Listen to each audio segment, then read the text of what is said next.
बेदर्दी पिया मोरे, इश्क इबादत, एपिसोड नंबर 10। अब तक आपने पढ़ा।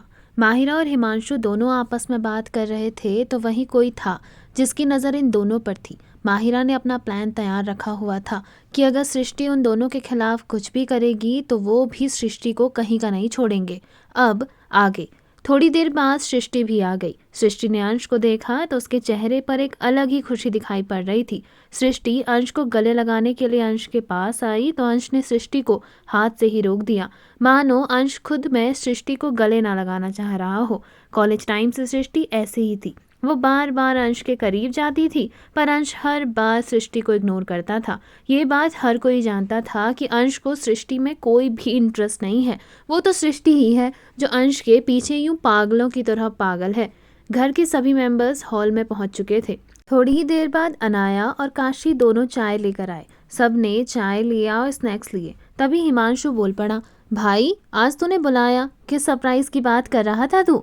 तभी अंश बोला, सरप्राइज बहुत बड़ा है, तुम सबको मैं किसी से मिलवाना चाहता हूँ। इतना कहकर अंश ने अनाया की तरफ देखा तो अनाया ने हाँ में हल्का सा सर हिलाते हुए वहां से चला गई। थोड़ी ही देर बाद अनाया जब वापस आई तो अपने साथ किसी को लेकर आई थी और वो कोई और नहीं बल्कि निहारिका को लेकर आई हुई थी। निहारिका को देखकर तो हर किसी के पैरों तले जमीन खिसक गई थी। हिमांशु तो डर के मारे कांपने लगा था तो वहीं माहिरा के चेहरे पर भी घबराहट साफ नजर आ रही थी। घरवाले ये सब कुछ नोटिस कर रहे थे। रुद्र ने अंश के दोस्तों की तरफ देखते हुए कहा। रुद्र बोला, अरे आप लोग इतना घबरा क्यों रहे हैं, जैसे कोई भूत देख लिया हो। तभी वह सब आपस में अपने आप को नॉर्मल करते हुए बोले। तभी हिमांशु सबसे बोला, नहीं नहीं ऐसी कोई बात नहीं है, दरअसल हमने ये एक्सेप्ट नहीं किया था कि निहारिका यहाँ होगी, पर वो यहाँ क्या कर रही है? तभी ये सवाल माहिरा का था। तभी अंश बोला, यही तो है वो सरप्राइज जिसे मैं तुम सबसे मिलवाना चाहता हूँ। मीट माई वाइफ निहारिका अंश सिंह। मैंने निहारिका से शादी कर ली है। जैसे ही वहाँ मौजूद उसके दोस्तों ने यह सब सुना तो हर कोई हैरान था। माहिरा को तो समझ ही नहीं आ रहा था कि आखिर ये सब चल क्या रहा है। तो वहीं सृष्टि ने जब ये सुना कि अंश ने निहारिका को अपनी वाइफ के तौर पर इंट्रोड्यूस करवाया है तो उसे काफी गुस्सा आया। गुस्से में उसकी मुट्ठियां लगभग कस चुकी थी। विशाल ने सृष्टि के हाथों को दबा कर रखा हुआ था, मानो वह उसे चुप कराना चाह रहा हो। तभी कोई कुछ बोलता उससे पहले ही अंश बोल पड़ा, मैंने यहाँ तुम सभी को कुछ जरूरी काम के लिए बुलाया था। मुझे एक सच जानना है, बेहतर होगा कि तुम सब मुझे सच बता दो। तभी विशाल बोला, कैसा सच? हम कुछ समझे नहीं अंश। तभी अंश बोला, जल्द ही समझ जाओगे। इतना कहकर अंश ने अपना लैपटॉप निकाला और लैपटॉप में से एक वीडियो ऑन कर दी, जिसे देखकर तो माहिरा के होश उड़ गए थे। माहिरा कुछ बोलती उससे पहले ही दोबारा अंश बोल पड़ा। अंश बोला, ये वीडियो में जो दिख रहा है ना वो सच है माहिरा। तभी माहिरा घबराते हुए बोली, नहीं नहीं ऐसा कुछ नहीं है अंश, ये मैं नहीं हूँ। तभी अंश बोला, सच में? ये तो तुम नहीं हो, तो दिखाओ अपना ब्रेसलेट सभी लोगों को। तभी माहिरा घबराते हुए बोली, एक मिनट, मैं दिखाती हूँ अपना ब्रेसलेट। इतना कहकर उसने अपने पर्स में रखा हुआ अपना ब्रेसलेट निकाला और उसको दिखा दिया, जिसे देखकर अंश के चेहरे पर एक फीकी सी मुस्कान आ गई। वो मुस्कुराते हुए बोला, अंश बोला, तुम्हें क्या लगता है तुम ये नया खरीद लोगी और मुझे पता भी नहीं चलेगा? तुम भूल गई मैं अंश सिंह हूँ। ये ब्रेसलेट तुम्हारा वो ब्रेसलेट नहीं है जो हमने फ्रेंडशिप डे के गिफ्ट के तौर पर सभी दोस्तों को दिया था। गौर से देखो जरा इसको, इसमें वो डेट नहीं लिखी हुई है जो बाकियों में लिखी हुई है। इतना सुनते ही हर कोई अपने ब्रेसलेट को देखने लगा। जब किसी ने गौर करा तो उस पर एक फ्रेंड्स हैंड का छोटा सा छल्ला बना हुआ था, जिस पर वो डेट लिखी हुई थी जिस दिन वो सभी ब्रेसलेट खरीदे हुए थे। तभी अंश फिर बोला, गौर से देख लो सब, मुझे भी नहीं पता था कि मैंने ये बात क्यों नहीं बताई उस दिन। शायद यह होने वाला था, इसलिए भगवान भी नहीं चाहते थे कि ये बात मैं तुम सबको बताऊं। इसलिए तो उस दिन ये बात मेरे दिमाग से ही निकल गई। जब मैं तुम सबको बताता कि मैंने इसमें 17 जुलाई की डेट लिखवाई हुई है। अब तुम बताओ माहिरा, ये ब्रेसलेट तो वो है ही नहीं जो हमने फॉरएवर फ्रेंडशिप की निशानी के तौर पर दिया था, तो तुम्हारा ब्रेसलेट कहाँ है? तभी माहिरा बोली, आई एम सो सॉरी अंश, दरअसल मेरा ब्रेसलेट खो गया था। तभी अंश बोला, ठीक है फिर मैं बताता हूँ तुम्हारा ब्रेसलेट कहाँ है। इतना कहकर उसने अपनी जेब से ब्रेसलेट निकाला, जिसे देखकर माहिरा के होश उड़ गए। माहिरा कुछ बोलती उससे पहले अंश बोला, ये रहा तुम्हारा ब्रेसलेट, देख लो, इसमें तुम्हारा नाम भी लिखा हुआ है। माहिरा बोली, पर ये तुम्हारे पास कैसे आया? ये तो खो गया था। तभी अंश बोला, खोया नहीं था, गिर गया था। पार्टी वाली रात जब तुमने निहारिका को बाथरूम में भेजा था, वो भी नशे की हालत में, तुम ही थी जो बार बार मेरा नाम ले रही थी ताकि निहारिका के दिमाग में मेरा नाम बैठ जाए, उसे लगे कि ये सब मैंने किया था उसके साथ। क्यों, सच कह रहा हूँ ना मैं। माहिरा को कुछ कहना ही नहीं आया। उसने अपने आसपास देखा तो हर कोई उसे अजीब सी नज़रों से देख रहा था। माहिरा को इस बात का अंदाज़ा हो चुका था कि कोई उसका साथ नहीं देगा। तभी उसने एक फ़ैसला किया और वो सीधे निहारिका के पास आई, जो कि अंश के बगल में अनाया और काशी के पास बैठी थी। माहिरा निहारिका के पैरों पर गिर पड़ी, जिसकी किसी को उम्मीद नहीं थी। माहिरा ने वो काम कर दिया तो वहीं सृष्टि, जो माहिरा के सच से खुश हो चुकी थी, उसे लग गया था कि वो आसानी से सारे काम का ठिकरा अब माहिरा के ऊपर फोड़ सकती है। पर ये क्या किया उसने, जिसे देखकर तो हर कोई हैरान था। इस बात की सृष्टि को बिल्कुल उम्मीद नहीं थी। उसे उसका प्लान फेल होता हुआ साफ नजर आ रहा था। वो कुछ करती उससे पहले माहिरा ने एक और कदम उठाया।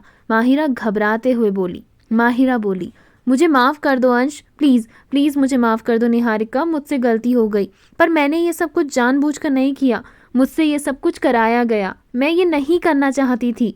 तभी अंश बोला, किसने कहा था तुमसे ये सब करने को, बताओ मुझे। माहिरा कुछ बोलती उससे पहले ही सृष्टि बोल उठी, मुझे तुमसे ये उम्मीद नहीं थी माहिरा कि तुम निहारिका के साथ ये सब करोगी। मुझे तो तुम्हें दोस्त कहते हुए भी शर्म आ रही है। सृष्टि ये सब इसलिए कर रही थी ताकि उस पर कोई दोष ना आए, क्योंकि उसे पता था कि अगर माहिरा फंसी तो माहिरा उसके बारे में सबको बता सकती है, जो वो बिल्कुल नहीं चाहती थी। अंश ने सृष्टि को चुप कराते हुए कहा। अंश बोला, प्लीज़ सृष्टि तुम चुप हो जाओ। माहिरा तुम बताओ, किसने कहा था ये सब करने को? तभी माहिरा बोली, इन सब के पीछे सृष्टि मास्टरमाइंड है। सृष्टि ही चाहती थी कि निहारिका के साथ वो सब कुछ हो। सृष्टि ये बिल्कुल बर्दाश्त नहीं कर पा रही थी कि उसके अलावा अंश किसी और लड़की को अटेंशन दे, इसलिए सृष्टि ने निहारिका को चिराग के पास भेजा था। सृष्टि के कारण ही निहारिका के साथ गलत हुआ था। सृष्टि ने मुझे भी मैनिपुलेट किया ये बोलकर कि हिमांशु निहारिका को पसंद करता है। मैं शुरू से ही हिमांशु को पसंद करती थी और प्यार करती थी उससे, पर जब से हिमांशु ने निहारिका को देखा था तो ये तो मानो उसके पीछे लट्टू हो गया। इस बात का फ़ायदा ना सृष्टि ने उठाया। तभी सृष्टि बोली, तुम झूठ बोल रही हो माहिरा, तुम खुद फंस गई तो तुम दूसरों को भी बिना मतलब के फंसा रही हो। शर्म कर लो माहिरा थोड़ी, मुझे तो तुम्हें दोस्त कहते हुए भी शर्म आ रही है। तभी माहिरा ने सृष्टि की तरफ देखते हुए कहा। माहिरा बोली, दोस्त कहते हुए शर्म आ रही है? वो तो मुझे आनी चाहिए तुम्हें दोस्त कहते हुए। तुम दोस्त नहीं हो, दोस्ती के नाम पे कलंक हो कलंक। तुमने अंश के पीठ पीछे छुरा घोंपा है। मेरे पास वो सारे सबूत हैं जो तुम्हें गलत प्रूफ करते हैं। उस रात पार्टी में तुमने सब कुछ किया। तुम्हें क्या लगता है कि एक तुम ही चालाक हो? तुमसे कई गुना तेज हूँ मैं। तुमने मुझे फंसाया तो मैं तुम्हें जाने देती? बिल्कुल नहीं। इतना कहकर माहिरा चुप हो गई। तो वहीं सृष्टि माहिरा को मारने के लिए उसके पीछे जाने लगी कि तभी रुद्र के बॉडीगार्ड ने माहिरा को कवर करते हुए सृष्टि को पीछे धकेल दिया। तो वहीं विशाल को भी इस चीज़ का अंदाज़ा नहीं था कि अचानक इतना सब हो जाएगा। तभी अंश बोला, कोई कहीं नहीं जाएगा, सिर्फ जब तक सारे सबूत, सारे गुनहगार नहीं मिल जाते, कोई कहीं भी नहीं जाएगा। माहिरा सबूत दिखाओ मुझे। इतना कहकर अंश ने माहिरा की तरफ एक तिरछी नज़र से देखा। माहिरा ने अंश की तरफ देखते हुए कहा। माहिरा बोली, अंश मैं तुम्हें सारी सच्चाई बताती हूँ। मैं बस सृष्टि की बातों में आ गई थी। मैंने वो सब सृष्टि के कहने पर किया था। मैं मानती हूँ मेरी गलती है, पर मैंने ये सब हिमांशु के लिए किया। सृष्टि ही चाहती थी कि निहारिका के साथ वो सब कुछ हो और निहारिका कहीं मुंह दिखाने लायक ना बचे। तभी अंश बोला, क्यों, ऐसा क्यों चाहती थी वो? तभी माहिरा बोली, क्योंकि अनाया को निहारिका पसंद आ गई थी। निहारिका के बारे में बहुत सी तारीफ अनाया ने सुनी थी। अनाया मिलना चाहती थी निहारिका से, जिसके बारे में जब सृष्टि को पता चला तो उसे बहुत गुस्सा आया। सृष्टि को पता था कि अनाया अगर निहारिका से मिल गई तो निहारिका अनाया की नज़रों में आ जाएगी, और एक बार निहारिका अनाया की नज़रों में आ गई तो अनाया उसे तुमसे ज़रूर मिलवाएगी और तुम उसे पसंद करने लगोगे। और सृष्टि ये कभी नहीं चाहती थी कि कोई भी लड़की तुम्हारी नज़रों में आए। तुम्हें याद है फर्स्ट ईयर की वो लड़की श्वेता जिसने तुम्हें प्रपोज करा था और 1 हफ्ते बाद हम सबको पता चला कि उसने सुसाइड करा है। तुम जानते हो उसने सुसाइड नहीं किया था, उसके मर्डर को सुसाइड कराया गया था, वो भी इस सृष्टि ने किया था। ये तुम्हारे पीछे फर्स्ट ईयर से पागल थी, किसी भी लड़की को तुम्हारे आसपास नहीं भटकने देती थी। तुमने कभी गौर किया है कि सृष्टि के रहते कोई भी लड़की तुम्हें आंख उठाकर नहीं देखती थी? क्लास की कोई भी लड़की तुमसे बात नहीं करती थी। सृष्टि एक ऐसी लड़की थी जिसे हर तरफ से अटेंशन चाहिए थी। ये चाहती थी कि हर कोई सिर्फ इसकी तारीफ करे, इससे बात करे, इसको इम्पोर्टेंस दे, जिसके लिए सृष्टि कुछ भी कर सकती थी। वहीं सृष्टि को अब काफ़ी गुस्सा आ गया था। वो गुस्से में पागल हो चीख चीख कर माहिरा को मारने की कोशिश करने लगी। जैसे ही उसने माहिरा के मुंह से अपनी सारी सच्चाई सुनी तो उसे बहुत गुस्सा आया। उसका गुस्सा संभाले नहीं संभल रहा था। उसे देखकर हर कोई कह सकता था कि ये लड़की पागल हो चुकी है। तभी विशाल गुस्से में बोला, मेरी बहन ने ऐसा कुछ नहीं किया है, तुम झूठ मत बोलो, वो लड़की तो जहर खाकर मरी थी, उसने सुसाइड किया था। तभी माहिरा बोली, आपने बस अपनी बहन की अच्छाई देखी है विशाल भाई, पर हमने उसके अंदर का पागलपन मैंने देखा है अपनी इन्हीं आंखों से। आपको क्या लगता है कि आपकी बहन बहुत अच्छी है? उसने आपसे जो जो कहा वो सब सच है? नहीं, आपकी बहन ने तो आपके साथ तक धोखा किया है। आपकी खुद की सगी बहन आपकी सगी ना हो सकी तो आपको क्या लगता है? आप अच्छी तरह से जानते हो अपनी बहन को। चलो आपको एक बात बताती हूँ, आपकी गर्लफ्रेंड जिससे आप प्यार करते थे समृद्धि, आपको क्या लगता है वो ऐसी ही चली गई कहीं भी? नहीं, उसे मरवाया गया है और ये काम ना आपकी बहन ने करा है। आपसे झूठ बोला कि वो किसी और के साथ अफेयर कर रही है, जबकि सच तो ये है कि आपकी बहन अपने रहते हुए किसी और को आपकी और अंश की लाइफ में आने ही नहीं देना चाहती थी। वो चाहती थी कि आप सबकी लाइफ बस उसी के आगे पीछे घूमे। यकीन नहीं होता तो आप ही देख लें। इतना कहकर माहिरा ने एक रिकॉर्डिंग सुनाई। वो रिकॉर्डिंग उसी पार्टी वाली रात की थी। सृष्टि ने नशे की हालत में सारी सच्चाई माहिरा के सामने बोल दी थी। माहिरा को पता था ये दिन ज़रूर आएगा। माहिरा ने फिर बोलना शुरू किया, जिसे सुनकर और सब हैरान थे। तभी माहिरा बोली, अपने आप को बचाने के लिए ना सृष्टि किसी को भी मोहरा बना सकती है कि ये सारा काम माहिरा ने करवाया। निहारिका को बाथरूम में भेजा, वहीं बार बार अंश का नाम लेना जिससे कि निहारिका के दिमाग में ये नाम बैठ जाए और डर की वजह से निहारिका अंश के आसपास भी ना जाए, पर ऐसा कुछ हो ना सका। वहीं समृद्धि की सच्चाई सुनकर तो विशाल, जिसने की सृष्टि को हाथों से पकड़ कर रखा हुआ था, उसके हाथों की पकड़ छूट गई। वो धम्म से सोफे पर बैठ गया। उसकी आंखों से आंसू बह रहे थे। तो वहीं सृष्टि ने भी जब ये सच्चाई देखी तो वह अपने भाई को समझाने के लिए विशाल से बोली। सृष्टि बोली, भाई मेरी बात सुनिए, ये सच नहीं है भाई, सच में समृद्धि का बॉयफ्रेंड था। मैंने खुद देखा था भाई, ये माहिरा मुझे फंसाना चाहती है, मैंने सच में कुछ नहीं करा, ये झूठ बोल रही है। तभी विशाल ने सृष्टि की तरफ देखते हुए कहा, एक पल के लिए अगर माहिरा बिना सबूत के बोलती तो मैं उसकी बात का यकीन नहीं करता, पर अभी मेरे सामने सबूत है। ये सब क्या है, तुम सच सच बताओ। विशाल के पूछने पर सृष्टि चुप रही तो विशाल फिर बोला, इसका मतलब माहिरा ने जो जो कहा है वो सब सच कहा है।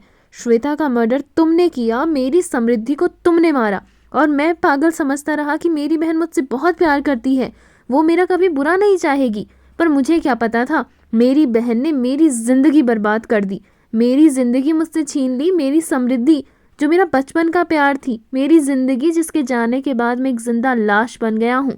मैं जी रहा था तो सिर्फ तुम्हारे लिए, कि मुझे मेरा प्यार नहीं मिला तो कोई बात नहीं, कम से कम तुम्हें तुम्हारा प्यार मिलना चाहिए। पर आज पता चला कि तुम्हारा प्यार प्यार नहीं, बस एक जुनून था, पागलपन था, पागलपन। तुम्हारी वजह से मैंने ना जाने कितने काम करे, तुम्हें बचाने के लिए मैंने ना जाने कितने सबूत मिटाए। इसका मतलब उस पार्टी की रात जो कुछ भी हुआ, तुमने मुझसे झूठ बोला। बताओ मुझे, तुमने मुझसे क्या क्या छुपाया है। तभी जो रुद्राक्ष इतनी देर से चुप था वह बोला। रुद्राक्ष बोला, मैं बताता हूँ आपको कि आपकी बहन कितनी सीधी है। मैं सब जानता हूँ। तुम्हारी बहन के बारे में तो मुझे कल रात ही पता चल गया था। कल जब मैंने सारी कड़ियों को जोड़ा, जो कॉल डिटेल्स कल आनी थी वो तो मुझे रुद्र भाई ने कल रात ही भेज दी थी। इतना कहकर रुद्राक्ष ने अनाया की तरफ देखते हुए कहा, हाँ अनाया, वो कॉल डिटेल्स कल ही आ चुकी थी। मैंने कल रुद्राक्ष भाई को उन कॉल डिटेल्स के बारे में पूछा तो उन्होंने मुझे बताया कि वो रजनी की सारी कॉल डिटेल्स निकाल रहे हैं। रुद्र भाई चाहते थे कि मैं अपनी आंखों से सारी सच्चाई देखूं। जब आज सुबह रजनी हमारे घर आई तो मैं समझ गया था कि रजनी घर पर क्यों आई है, पर उसने जो तमाशा किया उसके बाद मैं उससे अकेले में पूछना चाहता था। उसके बाद मैंने उसे फ़ोन करा पर उसका फ़ोन स्विच ऑफ आ रहा है। थोड़ी देर बाद पता चल जाएगा कि वो कहाँ है। मैंने पुलिस को उसके बारे में सब बता दिया है। थोड़ी देर बाद पुलिस बता देगी कि रजनी कहाँ छुपी हुई है। मैंने जब रजनी की कॉल डिटेल्स देखी तो मुझे उसमें एक अननोन नंबर दिखाई दिया। मैंने वो नंबर जब पता लगवाया तो वो नंबर किसी और का नहीं, सृष्टि का था। हाँ अंश, तुम्हारी दोस्त सृष्टि का नंबर था वो। फिर मैंने सृष्टि के बारे में सारी जानकारी इकट्ठा करनी शुरू करवा दी। तुम्हारे सो जाने के बाद मैंने अपने दोस्त आशुतोष को फ़ोन किया था। तभी रुद्राक्ष सृष्टि की तरफ देखकर बोला, तुम तो जानती होंगी ना कि आशुतोष कौन है। जैसे ही सृष्टि ने आशुतोष का नाम सुना तो उसके तो पैरों तले ज़मीन खिसक गई। तो वहीं विशाल ने भी आशुतोष का नाम सुना तो वो भी, उसके भी कान खड़े हो गए थे। तभी विशाल बोला, आशुतोष तुम्हारा दोस्त है? तभी रुद्राक्ष बोला, हाँ, आशुतोष मेरा बचपन का दोस्त है, आपकी गर्लफ्रेंड समृद्धि दीदी का भाई। मेरी दीदी लगती थी वो। उनके अचानक गायब हो जाने पर हम बहुत परेशान हुए थे। फिर खबर आई कि वो मर चुकी हैं, पर आज तक उनकी डेड बॉडी नहीं मिली किसी को भी, और हमें आज भी लगता है कि वो जिंदा हैं। आशुतोष से मैंने जैसे ही सृष्टि के बारे में पता लगवाया तो आशुतोष ने सृष्टि की सारी जन्म कुंडली मुझे बता दी। उसके बाद शुरू हुआ सृष्टि के बारे में जानकारी इकट्ठा करने का सिलसिला। रुद्र भाई ने इसमें हमारा साथ दिया और उसके बाद हमें एक ऐसी सच्चाई पता चली जिसे जानकर मेरे, रुद्र जीजू और आशुतोष के तो पैरों तले ज़मीन खिसक गई। उसके बाद रुद्र ने एक ऐसी सच्चाई बतानी शुरू की जिसे सुनकर हर कोई हैरान था। तो वहीं सृष्टि बुरी तरीके से फंस चुकी थी। उसे समझ नहीं आ रहा था कि अब वो क्या करे। वहीं सृष्टि बुरी तरीके से फंस चुकी थी। उसे समझ नहीं आ रहा था कि अब वो क्या करे। तो वहीं जैसे जैसे सारी सच्चाई विशाल को मालूम होती जाती तो उसका गुस्सा भी बढ़ता गया। उसकी आंखों से आंसू छलक रहे थे। तभी रुद्र बोला, जब मुझे ये सच्चाई पता चली कि सृष्टि ने निहारिका के साथ वो सब करवाया है तो मुझे बहुत गुस्सा आया था। मैंने सृष्टि के बारे में सारी जानकारी इकट्ठा करना शुरू कर दिया। मुश्किल था पर नामुमकिन नहीं था। फिर मैंने अपने मैनेजर को फ़ोन किया और मेरे मैनेजर ने सृष्टि से जुड़ी हर इंसान की डिटेल्स निकलवाई। तब मुझे पता चला कि सृष्टि और विशाल दोनों भाई बहन हैं। विशाल सृष्टि की मासी का लड़का है। एक हादसे में विशाल के मम्मी पापा की डेथ हो गई। उसके बाद विशाल का लालन पालन उनकी मौसी अवंतिका ने किया। अवंतिका सृष्टि की माँ थी, पर कुछ सालों बाद उनकी भी डेथ हो गई। तब से सृष्टि विशाल की जान बन गई। विशाल सृष्टि को एक पल के लिए भी अकेला नहीं छोड़ता था। उसकी हर जिद, उसकी हर ज़रूरत को उसने पूरा करा। फिर विशाल की लाइफ में आई एक लड़की, समृद्धि अग्रवाल। समृद्धि के आ जाने के बाद सृष्टि को अपना वजूद और अपनी जगह दोनों ही खोती नजर आने लगी। पता नहीं क्यों सृष्टि बहुत ज़्यादा इनसिक्योर हो चुकी थी। उसके बाद उसकी इनसिक्योरिटी ने उसके दिमाग में एक खतरनाक प्लान को जन्म दिया। सृष्टि ने समृद्धि के बारे में झूठी अफवाह फैलानी शुरू कर दी, तुम्हें भड़काना शुरू कर दिया। समृद्धि का किसी के साथ कोई अफेयर नहीं था, और जिस फोटोज़ को दिखाकर सृष्टि ने तुम्हें ये बताया कि ये समृद्धि का बॉयफ्रेंड है और समृद्धि इसके साथ मिलकर तुम्हें धोखा दे रही है, वह समृद्धि का बॉयफ्रेंड था ही नहीं। वो समृद्धि के साथ स्कूल टाइम में पढ़ता था। समृद्धि प्रोफेसर बनना चाहती थी और वो बनी भी। जब वह पुणे यूनिवर्सिटी में पोस्टेड हुई तब से वहाँ उसे उसके स्कूल टाइम का एक दोस्त अर्नव गुप्ता मिला, और उसके बाद जो तुम्हारी बहन ने तुम्हें पट्टी पढ़ाई, तुम उसी को सच मानते चले गए। तुम्हारी बहन ने कहा कि समृद्धि का उस लड़के के साथ अफेयर है, जबकि ऐसा कुछ था ही नहीं। उन दोनों को कोई अफेयर नहीं था। वह दोनों बहुत अच्छे दोस्त थे। अर्नव की तो मंगनी हो चुकी थी और कुछ टाइम बाद उसकी शादी होने वाली थी। तुम्हें अंदाज़ा भी नहीं था जिस चीज़ का। समृद्धि ने तुम्हें समझाने की बहुत कोशिश करी, पर तुम अपनी बहन की बातों में इतना अंधा हो चुके थे कि तुम्हें समृद्धि की सच्चाई नज़र ही नहीं आई। उसके बाद वही हुआ जो सृष्टि चाहती थी। क्यों सृष्टि, मैं सही कह रहा हूँ ना? ऐसा कहकर रुद्र ने सृष्टि की तरफ देखा तो सृष्टि की नजरों में गुस्सा साफ नजर आ रहा था। उसने गुस्से से दांत पीसते हुए कहा। सृष्टि बोली, मैं तुम्हें छोड़ूंगी नहीं, तुम्हें मार डालूंगी। तुम्हारी हिम्मत कैसे हुई मेरे भाई के कान भरने की? भाई ये झूठ बोल रहा है, ये सब मिले हुए हैं। भाई मैंने कुछ नहीं किया है, वो समृद्धि सच में आपको धोखा दे रही थी भाई। तभी विशाल सृष्टि से गुस्से से बोला, बस सृष्टि बस, मुझे अब और कोई झूठ नहीं सुनना, मुझे बस अब सच जानना है। सृष्टि, तुमने समृद्धि के साथ क्या किया? सृष्टि चुप थी तो वहीं विशाल को उसकी चुप्पी गुस्सा दिला रही थी। विशाल ने सृष्टि को एक थप्पड़ लगाया और जोर से चिल्लाते हुए कहा। विशाल बोला, तुम्हें सुनाई नहीं दे रहा है? मैं क्या पूछ रहा हूँ, जवाब दो। कहाँ है मेरी समृद्धि और क्या करा है तुमने उसके साथ और क्यों? बस इसलिए कि मैं उससे प्यार करने लगा था। अरे प्यार तो मैं तुमसे भी करता हूँ, बहन हो तुम मेरी, पर वो मेरा प्यार थी, तुम्हारी जगह कोई नहीं ले सकता कभी। मेरी लाइफ में तुम्हारी जगह जैसे कोई नहीं ले सकता, तो तुमने कैसे सोच लिया कि समृद्धि के आ जाने से तुम्हारी इंपॉर्टेंस मेरे लिए खत्म हो जाएगी? तुम बहन हो मेरी, पर शायद तुमने उस बात का मान ही नहीं रखा कि मैं तुम्हारा भाई हूँ। तुम्हें बस अपनी खुशी, अपना सुख, अपनी सहूलियत दिखी। तुमने एक बार भी नहीं सोचा कि मुझ पर क्या बीती होगी। तुम्हारे कारण मेरी समृद्धि मुझसे दूर चली गई, इतनी दूर जहां से वो वापस भी नहीं आ सकती। मर गई है मेरी समृद्धि, मार डाला है उसे तुमने। मैं तुम्हें कभी माफ नहीं करूंगा। दफा हो जाओ मेरी नजरों के सामने से, इससे पहले मैं तुम्हें जान से मारूं। निकल जाओ यहाँ से। विशाल ने इतना कहा तो इतनी देर से चुप बैठा आशुतोष गुस्से से बोला। आशुतोष बोला, जितनी गुनहगार तुम्हारी बहन है ना, उतने ही गुनहगार तुम भी हो विशाल ठाकुर। तुम्हें क्या लगा था तुम मेरी दीदी के गुनहगार नहीं हो? बल्कि सबसे बड़ा गुनाह तो तुमने किया है उन पर भरोसा ना करके। उन्होंने तुम्हें पूरी शिद्दत से चाहा और तुम अपने प्यार को प्यार कहते हो। अरे वो प्यार ही क्या जिसमें भरोसा ना हो, एक दूसरे पर विश्वास ना हो। तुम्हारे कारण आज मेरी दीदी हम सबसे बहुत दूर हो गई। मैं तुम्हें कभी माफ़ नहीं करूँगा, कभी भी नहीं। और रही बात तुम्हारी बहन की, तो उसे तो सज़ा पुलिस देगी। तुम भले ही अपनी बहन को अपने सामने से निकल जाने को बोल रहे हो, पर मैं इसे जेल की सलाखों के पीछे डलवा कर रहूँगा। मुझे कोई फ़र्क नहीं पड़ता, फिर चाहे ये लड़की ही क्यों ना हो, क्योंकि ऐसी लड़कियां समाज में कलंक के समान हैं। जो खुद लड़की होकर किसी दूसरी लड़की का सम्मान नहीं कर सकती, वह लड़की लड़की कहलाने लायक ही नहीं है। इसे कोई हक नहीं है लड़की कहलाने का। मैं इसे इतनी आसानी से छोड़ने वाला नहीं हूँ। पुलिस थोड़ी देर में ही आने वाली होगी, तब तक के लिए सृष्टि तुम्हारा ये तमाशा बंद करो, क्योंकि हमें और भी सच्चाई जाननी है। इतना कहकर आशुतोष चुप हो गया तो वहीं सृष्टि इतना सब सुनकर बिल्कुल खामोश थी। उसे समझ नहीं आ रहा था कि अब वो क्या करे, क्योंकि उसकी चाल हर तरफ से नाकामयाब हो गई थी। तो वहीं माहिरा भी मन ही मन में खुश थी कि चलो सारा ध्यान सृष्टि की तरफ चला गया है, उस पर और हिमांशु पर अब कोई ध्यान ही नहीं देगा। तभी अंश बोला, जेल तो जाएंगे पर अकेली सृष्टि नहीं जाएगी, उसके साथ और भी लोग जाएंगे। क्यों हिमांशु, मैं सही कह रहा हूँ ना? इतना कहकर अंश ने हिमांशु की तरफ देखा तो हिमांशु हक्का बक्का रह गया। हिमांशु कुछ बोलता उससे पहले ही उसके चेहरे पर एक जोरदार मुक्का पड़ा, जिससे हिमांशु नीचे जमीन पर गिर पड़ा। उसके होठों से खून बह रहा था। हिमांशु ने अपने होठों की तरफ देखा तो खून की बूंदें झलक रही थी।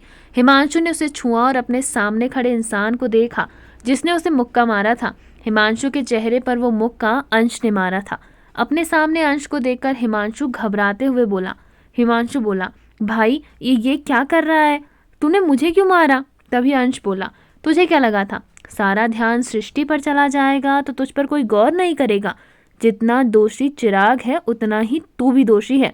चिराग को तो उसके किए की सजा मिल गई, पर तुझे मिलनी बाकी है। तूने और माहिरा ने मिलकर मुझे इतने साल अंधेरे में रखा। चिराग के नाम पर मुझसे पैसे ऐंठे।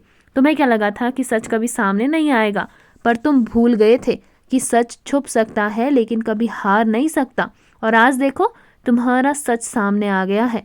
याद करो वो होटल रूम नंबर 332, इसी रूम में तुमने निहारिका के साथ गलत काम किया था। मुझे सबूत ढूंढने में ज़्यादा देर नहीं लगी। तुमने मुझे झूठ बोला और मेरे दिमाग को डाइवर्ट किया। मेरा सारा ध्यान निहारिका और रुद्राक्ष को ढूंढने के पीछे ही लगाया हुआ था। तो सच्चाई क्या थी मैंने ये तो पता लगाया ही नहीं, पर सारा सच अब मुझे पता चल चुका है। होटल का मैनेजर तो याद होगा ना, जैसे तूने पैसे देकर चुप कराया था, वैसे ही उसे मैंने पैसे देकर सारा सच उगलवा लिया है। और उसने मुझे साफ साफ सब बताया है कि कैसे तूने उसे पैसे देकर अपना मुंह बंद रखने के लिए कहा था। अब मैं तुझे नहीं छोड़ूंगा। तेरी हिम्मत कैसे हुई निहारिका के साथ वो सब करने की और मुझे बीच में फंसाने की? तेरे कारण हुआ है ये सब कुछ। मैं तुझे छोड़ूंगा नहीं। इतना कहकर अंश हिमांशु को बेतहाशा मारने लगा। तो वहीं निहारिका अंश का ये रूप देखकर डर चुकी थी। वह काशी को कस के पकड़े हुए थी और काशी उसे शांत करने की पूरी कोशिश कर रही थी। तभी निहारिका धीरे से बोली, बस करिए अंश, मर जाएगा वो। तो अंश गुस्से से बोला, मर जाता है तो मर जाने दो, पर आज मैं इसे छोड़ूंगा नहीं। इसकी हिम्मत कैसे हुई तुम्हारे साथ गलत करने की, मुझे धोखा देने की? तभी निहारिका बोली, ये काम पुलिस का है, आप छोड़ दीजिए प्लीज़, आपको मेरी कसम है, छोड़ दीजिए इस नीच इंसान को, इसको पुलिस सज़ा देगी। तो वहीं काशी ने निहारिका को संभाला और अंश हिमांशु को छोड़ते ही निहारिका के पास दौड़ कर आया। रुद्र ने अपने पास खड़े बॉडीगार्ड की तरफ इशारा किया और हिमांशु को पकड़ने के लिए कहा। वहीं माहिरा को भी बॉडीगार्ड ने पकड़ लिया था। थोड़ी ही देर बाद पुलिस घर आ गई। सारे सबूत पुलिस को देकर माहिरा, सृष्टि, हिमांशु, इन तीनों को ही अरेस्ट करवा दिया गया था। सभी घर वालों को यह पता चला कि रजनी का एक्सीडेंट हो गया है और वो मर चुकी है, जिसे सुनकर तो हर कोई हैरान था।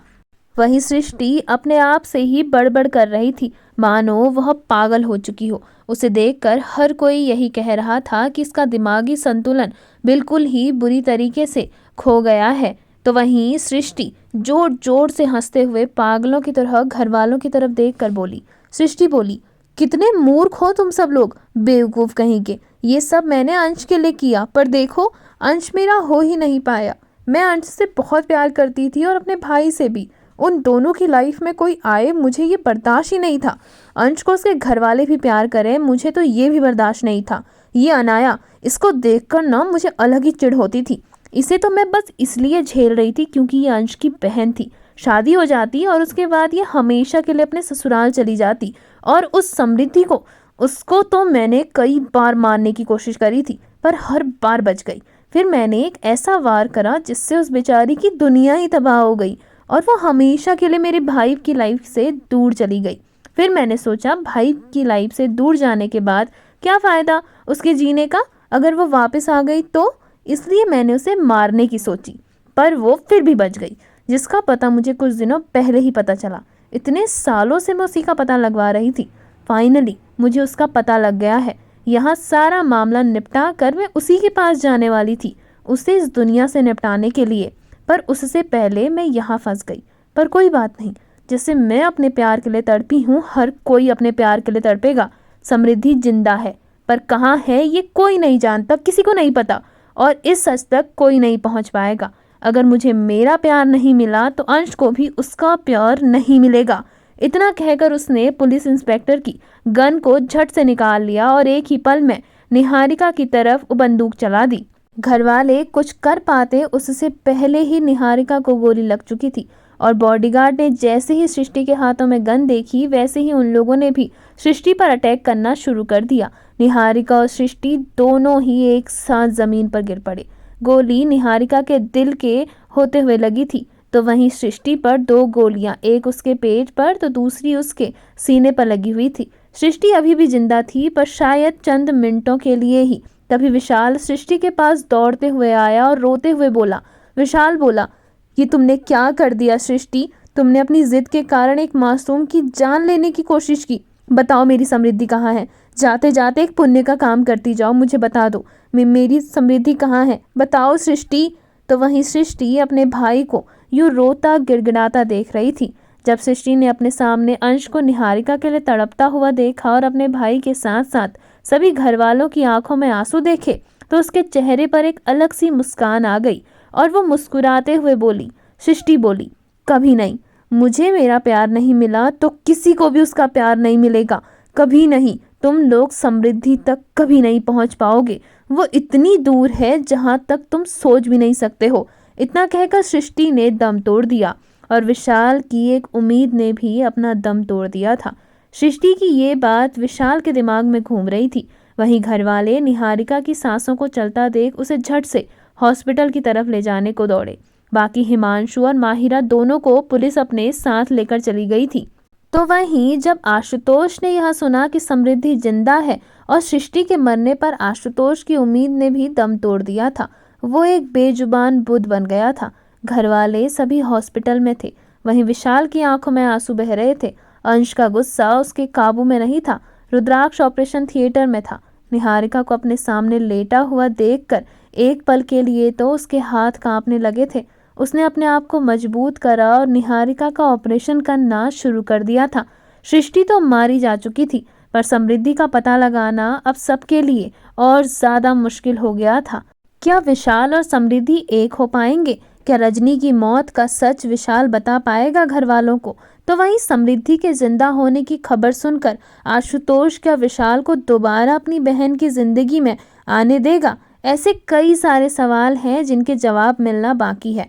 ये तो कहानी के आने वाले भागों में पता चलेगा। आपको कहानी का यह भाग कैसा लगा? कमेंट सेक्शन में कमेंट करके ज़रूर बताइएगा। साथ ही में वीडियो पसंद आई हो तो वीडियो को लाइक करिएगा, शेयर करिएगा, कमेंट करिएगा और बेल आइकन दबाकर चैनल को सब्सक्राइब करना ना भूलिएगा, ताकि आप इस कहानी के आने वाले किसी भी भाग को बिना मिस किए आसानी से नोटिफिकेशन के द्वारा देख सकें। तब तक के लिए आप सभी लोगों का बहुत बहुत धन्यवाद।